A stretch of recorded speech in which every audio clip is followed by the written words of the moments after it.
And welcome to the Landlord Studio community stories. This is all about showing the insights from our community so you can learn to grow your real estate business firsthand from other successful landlords. Let's cue the intro. So before we get started, make sure you click the subscribe button below so you can get notified of every episode we release. And in today's episode, we are interviewing Mr. Eric Gordon.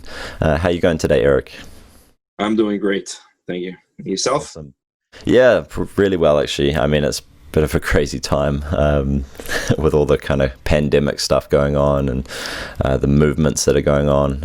It's kind of like that everywhere in the world, right? Cool. So I just wanted to kind of learn a bit more about you and kind of your rental journey and how you got started in investing in property and stuff. So yeah, how did you, or when and how did you get started in investing in rental properties, and what was the kind of main goal for it? Okay, so how did I get started? I used to do like low voltage, so like camera systems and things like that. And then I realized that that kind of business is getting all like Wi-Fi, and you don't really need a guy like me. Yeah, whatever. I just started writing on the walls that really wasn't the kind of business I wanted to be in. And then also I had money in the stock market, like my retirement money in the stock market, but that, in any given week you can lose half of it. And I didn't feel like it was a stable place to keep my investment or my, my assets. So I was like, you know what? I'm like sort of like a handyman myself. Like I could do like physical work, like fix things and basically like, and I just decided, I don't know, some inspiration came and I was like, you know what? I wanted to do investment properties. You buy a property and then it's just like, it's like planting a money tree, and then it just keeps giving you fruit. You know what I mean? And so I looked into a couple of people that I knew that were in the industry, and so I found somebody who was doing it in like a place in Massachusetts, and I went there. I bought one house. I was going to do a fixer-upper, like a real fixer-upper, but then I realized in that neighborhood that it was hard to find any honest people, like workers, and they basically ripped me off a lot. So I ended up buying. Then after that, I still had money left. I wanted to buy. I just bought houses that were already basically ready to live in, or needed a little work that I can do personally, and so I was doing that. I had like 2 or 3 properties, and then I was like, "There's got to be a way." It's a lot. It's very complicated to do with all the scheduling ease and just like all the keeping track of everything. I'm like, there's got to be an app that somebody set up for this. And then I just went to the app store looking for an app, and I reviewed a bunch of different apps that do this kind of thing. And I liked yours. I tried it out. Basically it was like everything that I was dreaming to find. And then I signed with you guys, and been buying, and it's just been so easy to manage like the whole business. Like all the paperwork involved in the whole business is just, it used to be like a long process of it. Now it's like the easiest thing. The person sends you the rent, you just quickly in your phone, it's done. You don't have to think about it again. You know what I mean? Like it's just, and receipts and and then Did you used to manage your properties on a spreadsheet, or because I find this is quite a common story. Like people start with the Excel spreadsheet and then they're like, man, this is just way too complicated once they start scaling up their portfolio. Is that kind of what happened with you? Or? So it's funny because I started with like a book, and I had like this like leatherbound book, and I was like writing like things, and I was like, this has got to be a better way. And I realized just like in the first like 6 months of having the first tenants, you know what I mean? And then the people that brought me into the industry were doing it for 10 years. They were buying houses, and they were doing spreadsheets.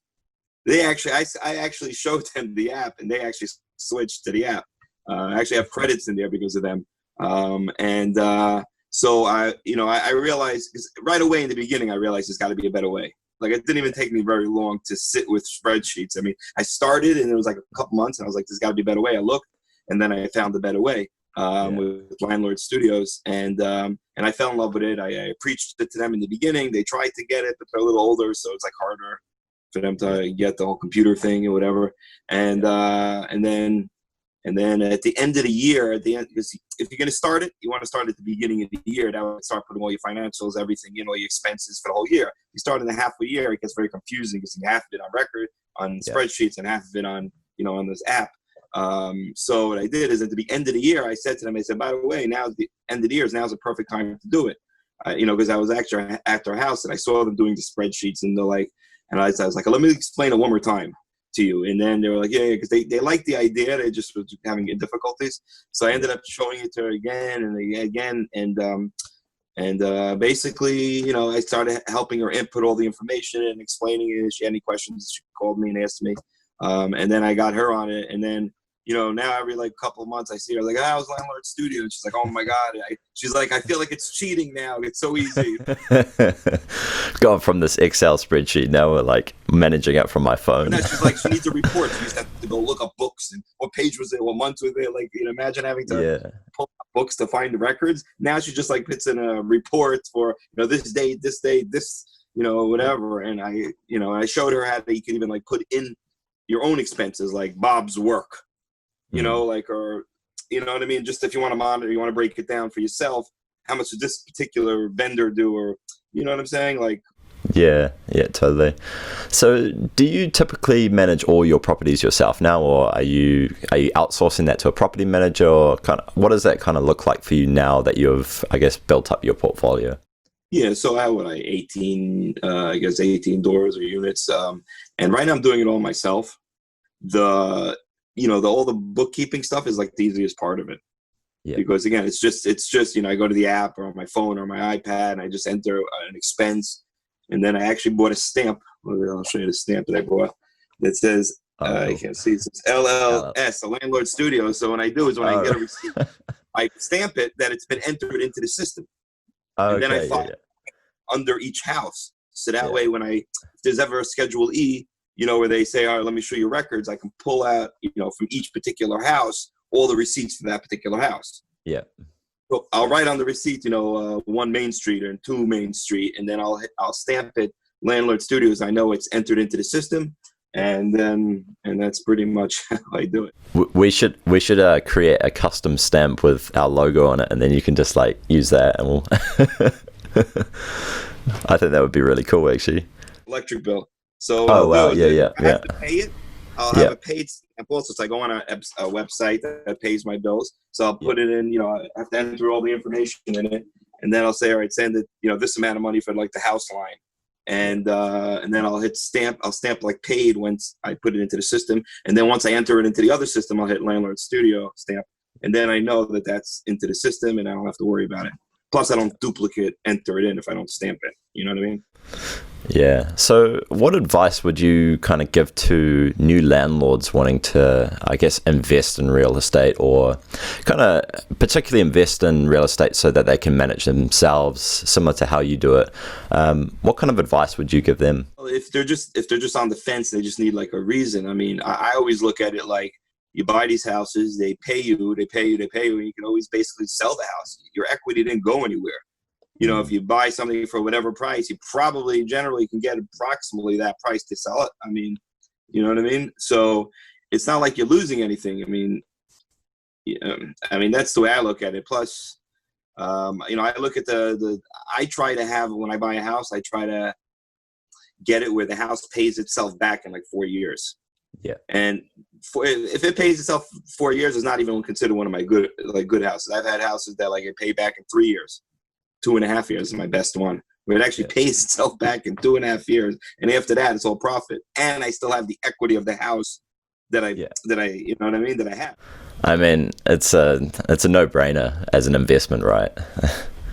The only issue is, obviously dealing with, depends what state you're in. I know New York, I have one house in New York, and like getting rid of people in New York is just a real, it's like 6 months to even start the the eviction process, and like where I'm in Massachusetts, it's a landlord market, so it's easier for landlords. Like I give them, if they're a day late on the rent, I could technically give them a 14-day notice.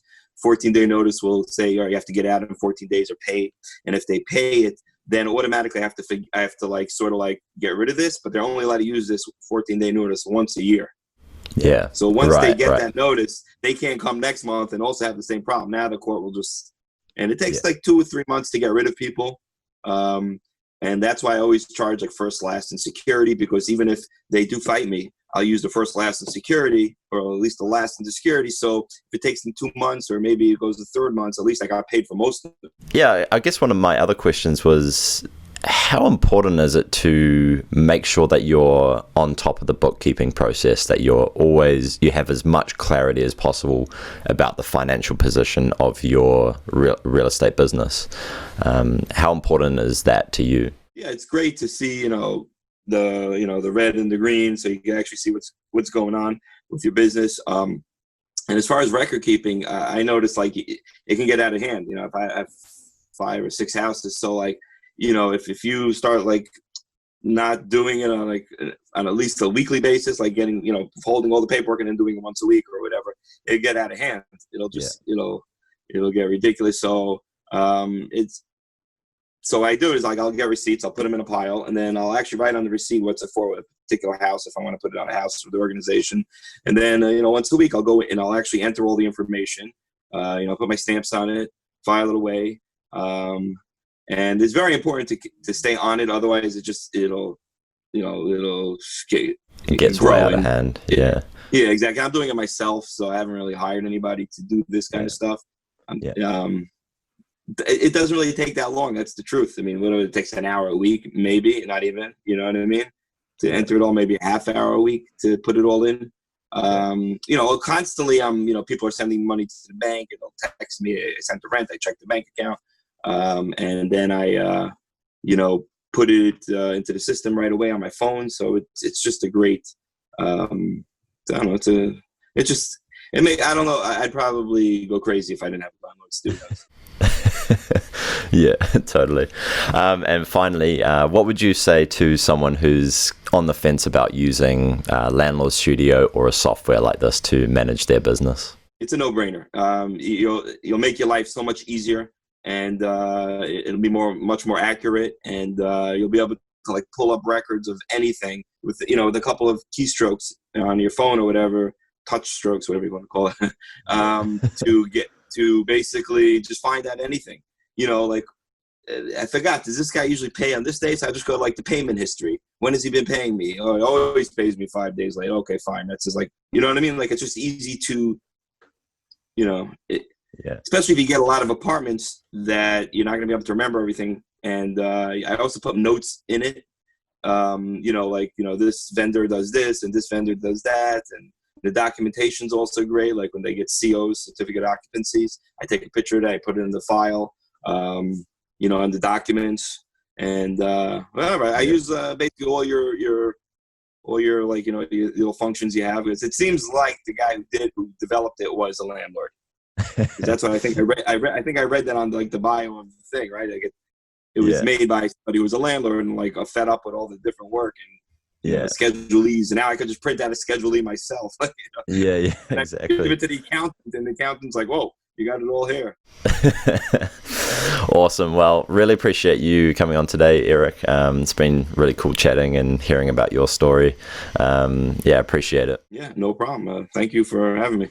Yeah, not a problem. Thank you everyone for listening into today's kind of episode. Again, make sure you hit the subscribe button below so you can get notified of every episode. And until next time, have a great week. All right. Have a good one.